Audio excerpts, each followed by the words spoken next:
Welcome to Virtual Learning Network. This is session number 1, part 2 of Marketing Management. In this session, we will be talking about the introduction of marketing management.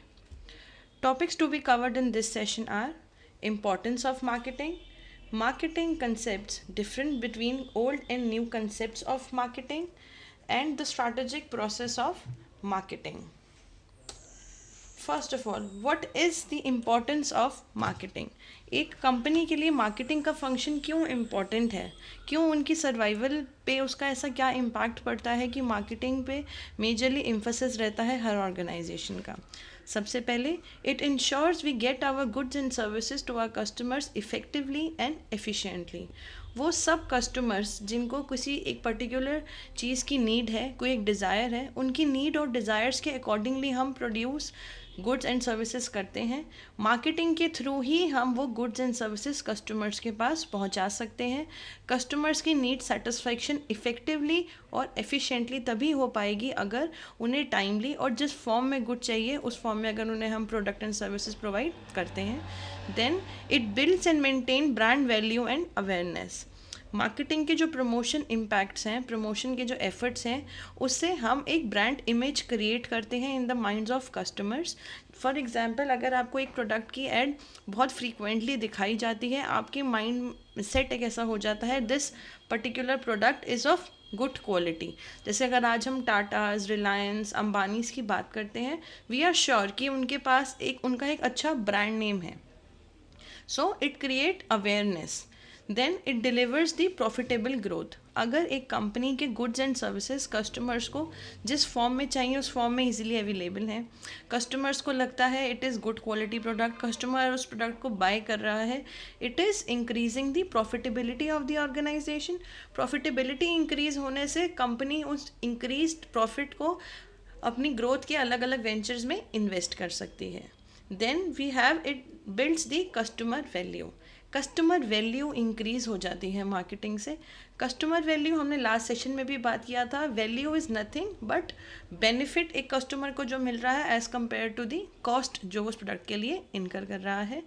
एक particular product को purchase करने से आपकी utility कौन सी solve हो रही है, plus you will compare कि आपने उसके लिए कितना पैसा खर्च किया। That is how it will increase the customer value for the customer. Then it enhances the shareholders value. Enhances shareholders value। जैसे जैसे कंपनी ग्रो करेगी, कंपनी का एक ब्रांड नेम हो जाएगा, ब्रांड नेम होने से कंपनी की मार्केट स्टैंडिंग इम्प्रूव होगी, मार्केट स्टैंडिंग इम्प्रूव होने से कंपनी के शेयर्स की वैल्यू इंक्रीज हो जाएगी, which in turn will increase the shareholders value. Then companies that focus on customers needs and deliver great customer experience are more successful than those that do not। वो companies जो customer की need को बहुत अच्छी तरीके से cater करती है, उनका एक्सपीरियंस इंक्रीज करती है, वो कंपनी ज़्यादा सक्सेसफुल है as compare to those company जो कस्टमर सर्विस इतनी प्रोवाइड नहीं करती। फॉर एग्जांपल, अगर आप कोई एक इलेक्ट्रॉनिक लेते हो और आप अगर सपोज आप अपनी कस्टमर सर्विस पे कॉल करते हो, there can be two option. One option could भी आपकी प्रॉब्लम बहुत अच्छी तरह से एंटरटेन की गई, आपको नेक्स्ट डे ही आपके घर में कोई रिप्रेजेंटेटिव आ गया कंपनी का, you will be very satisfied. आप नेक्स्ट टाइम जो भी एक इलेक्ट्रॉनिक लोगे यू विल प्रेफर कि आप उस पर्टिकुलर ब्रांड का, उस पर्टिकुलर कंपनी का ही लो।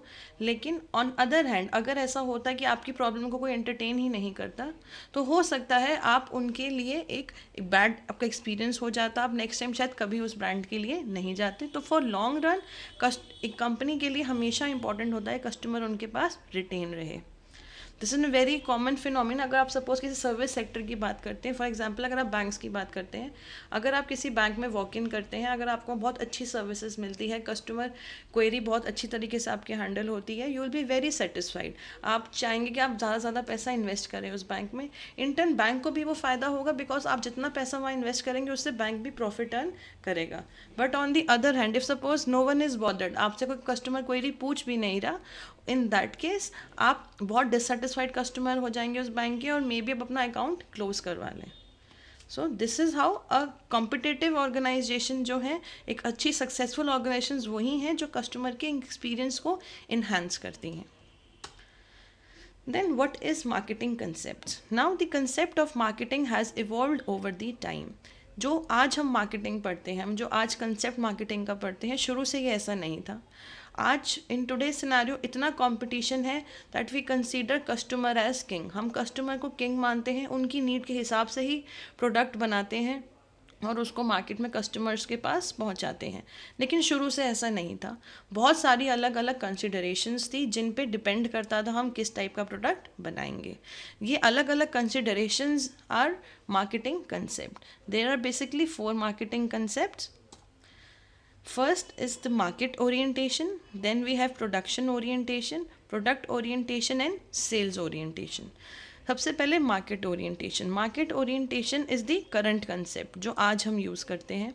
उसमें बेसिकली क्या होता है, customer is the king. Customer आप देख सकते हैं सर्कल में, customer is the central focus. Customer पर डिपेंड करेगा हमें किस टाइप की प्रोडक्ट प्रोवाइड करेंगे, किस टाइप की सर्विस होनी चाहिए. हम रिसर्च करेंगे कस्टमर की नीड्स के बारे में and we will develop various processes जिससे मैं अपने कस्टमर की नीड्स को सेटिस्फाई कर सकती हूँ. Before this there was production orient, sales orientation and production orientation.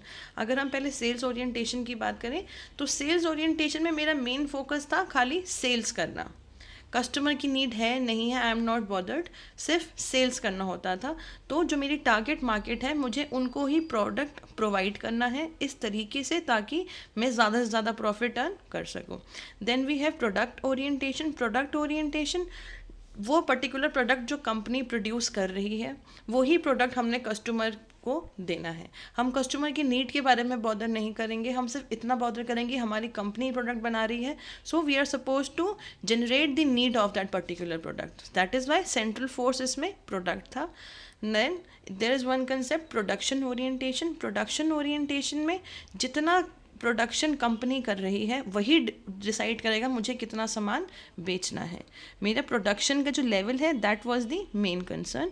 इसमें एक बहुत इंपॉर्टेंट एस्पेक्ट होता है इकोनॉमीज़ ऑफ स्केल का. इकोनॉमीज़ ऑफ स्केल इज़ आप जितना ज़्यादा लेवल ऑफ प्रोडक्शन करते हैं कॉस्ट पर यूनिट जो है इट कीप्स ऑन डिक्लाइनिंग. जैसे ही यूनिट्स प्रोडक्शन के बढ़ते जाते हैं तो कंपनी उतनी प्रोडक्शन करती थी जितना उन्हें प्रॉफिटेबल रहता था, बट कस्टमर की नीड्स पे इतना फोकस नहीं किया जाता था.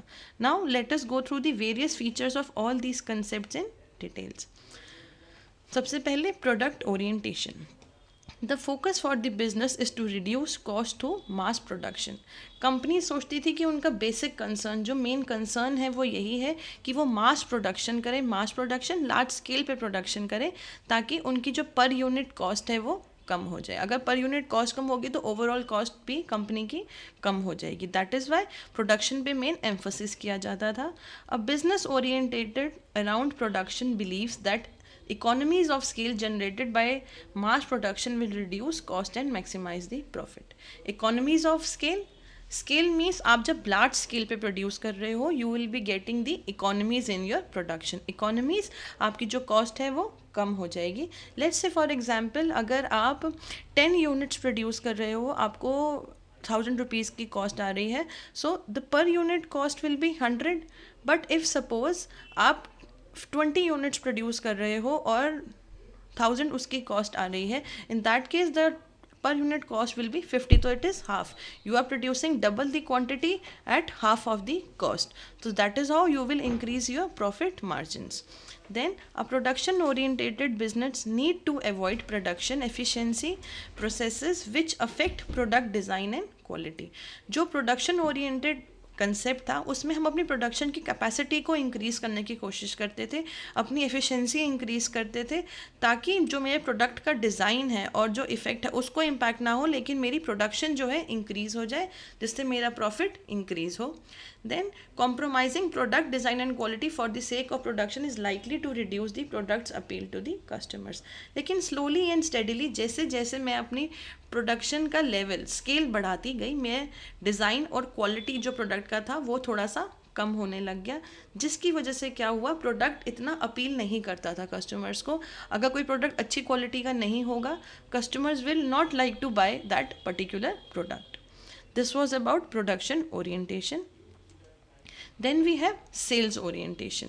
A sales oriented company's focus is simple.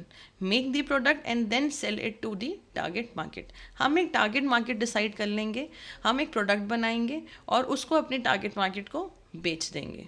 This type of orientation involves the organisation making what they think the customer need और likes without relevant research.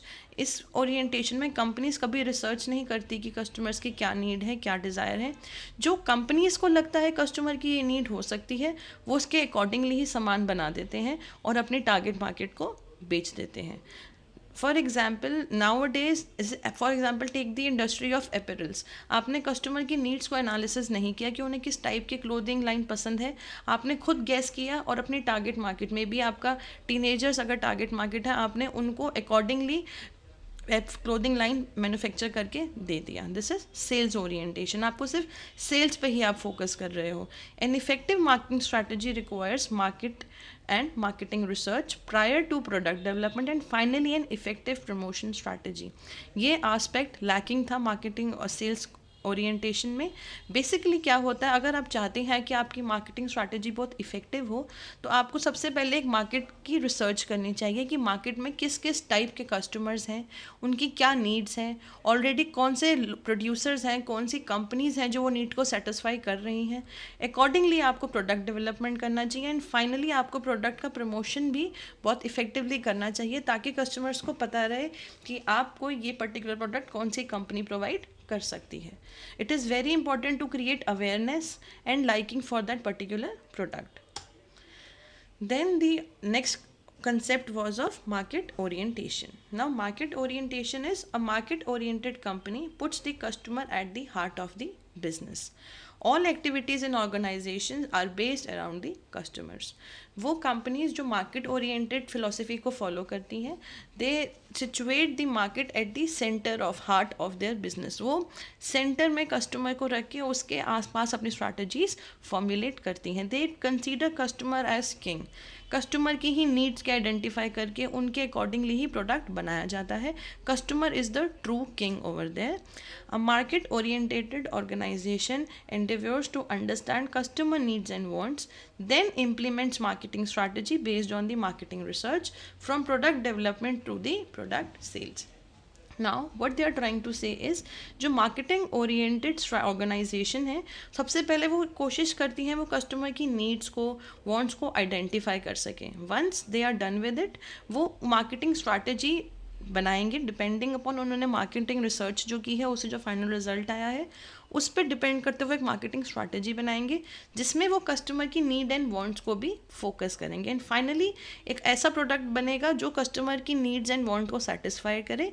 Till product sales तक जितनी स्ट्रैटेजीज मैं बनाऊंगी, सब स्ट्रैटेजीज में मेरा कस्टमर जो है मेन फोकस रहेगा।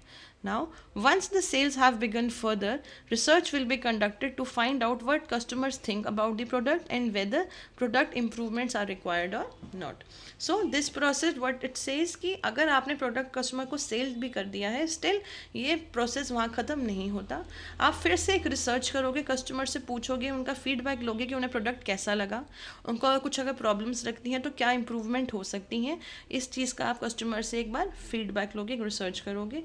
Then as markets continuously change, marketing research and product development is an ongoing process for a market orientation company. एक बहुत डायनामिक एनवायरनमेंट है, एक ऑर्गेनाइजेशन जो है it is expose to a lot of factors. तो continuously markets change होती रहती है, मार्केट्स चेंज होंगी तो आपकी पॉलिसीज़, मार्केटिंग रिसर्च की स्ट्रैटेजीज भी चेंज हो जाएंगी। तो दैट इज़ वाई अगर कंपनी को अपने इस कॉम्पिटिटिव एनवायरनमेंट में सर्वाइव करना है, उन्हें बार बार नए ट्रेंड की मार्केटिंग रिसर्च करनी पड़ेगी, प्लस अकॉर्डिंगली ही उन्हें प्रोडक्ट डेवलपमेंट करना पड़ेगा। That is why it is an on going process, continuous process है जिससे आपको रिसर्च करके नया प्रोडक्ट डेवलप करना है। Now there is a big difference between the old and the new concepts of marketing. Old concepts were basically emphasizing upon the production and end with selling. जो पहले concept थे हमारे marketing के, उसमें हम सबसे ज़्यादा एम्फोसिस करते थे कि प्रोडक्शन कैसी हो रही है, क्या प्रोडक्ट है हम जो प्रोड्यूस कर रहे हैं, और अकॉर्डिंगली फिर हम कस्टमर्स को पिच करते थे, हम कस्टमर्स को ढूंढते थे, हम उनको बताते थे कि ये यूज़ है इस पर्टिकुलर प्रोडक्ट को, इसलिए आपको इसे खरीदना चाहिए। So starting point is the production and and point is the selling.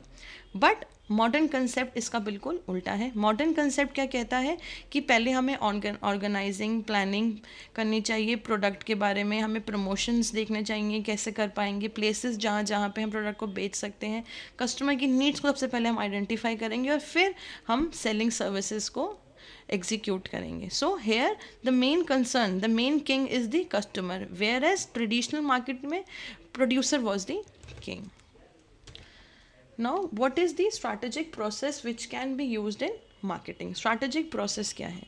Strategic marketing management is concerned with how we will create value for the customers. हम ऐसी कौन सी स्ट्रैटेजी इम्प्लीमेंट करेंगे, ऐसे कौन सा तरीका हम अपनाएंगे जिससे मैं मार्केटिंग को इस तरीके से कस्टमर के पास प्रेजेंट करूं जिससे वैल्यू इंक्रीज़ हो जाए मेरे प्रोडक्ट की कस्टमर के लिए.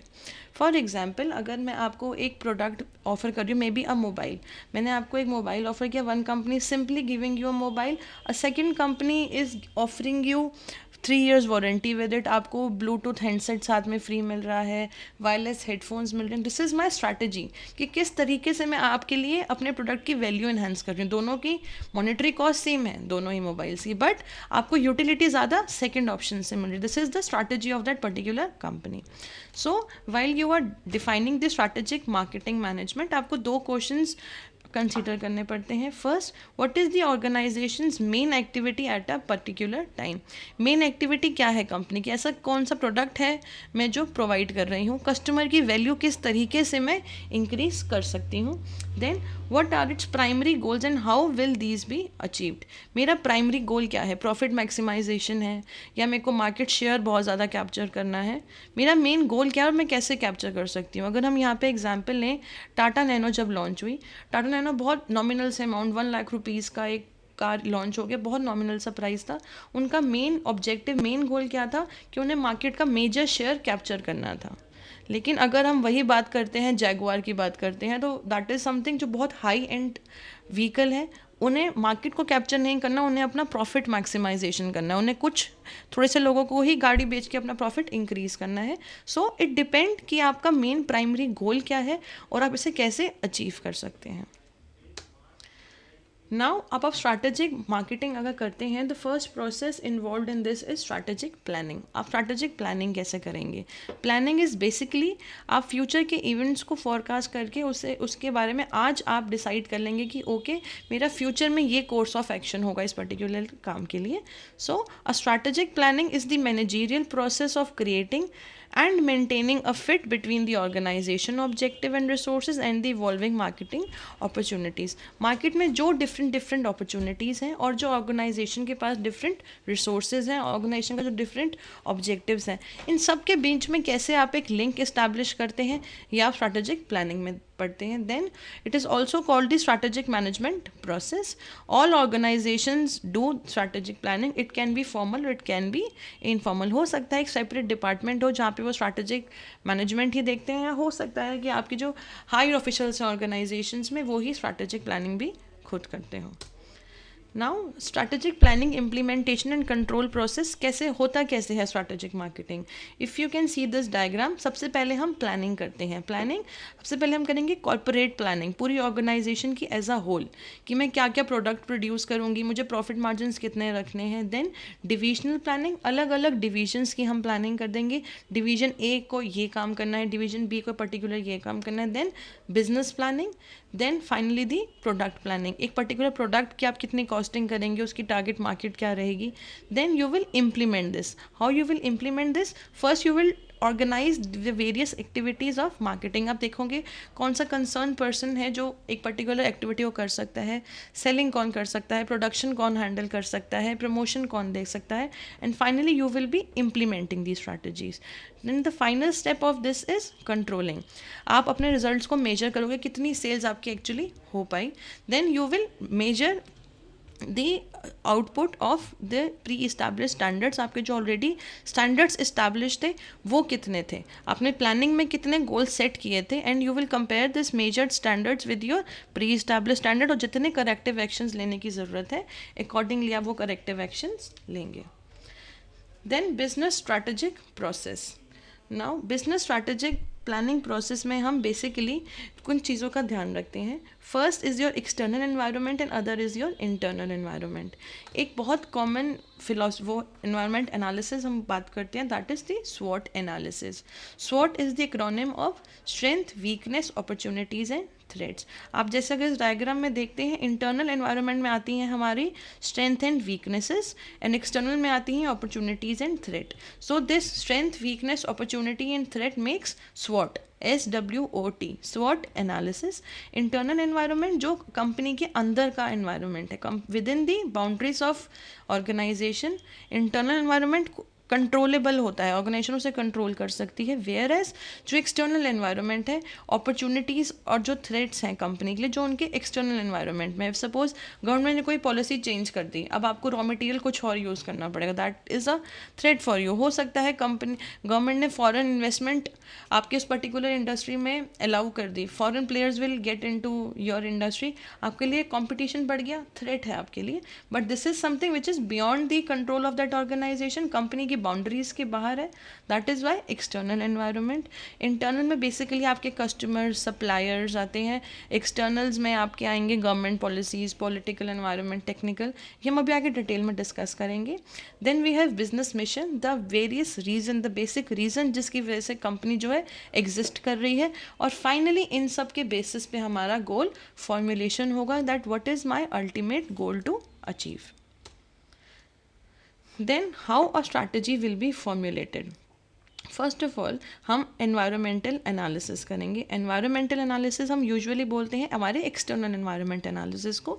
इसमें आएंगे हमारे competitors, customers, suppliers, regulators, social and political bodies. Competitors जैसे नोकिया के लिए सोनी एरिक्सन है, पेप्सी के लिए कोक है. आपके कॉम्पिटिटर्स क्या क्या स्ट्रैटेजीज इंप्लीमेंट कर रहे हैं, क्या क्या नया प्रोडक्ट वो लॉन्च कर रहे हैं, कॉम्पिटिटिंग एनालिसिस.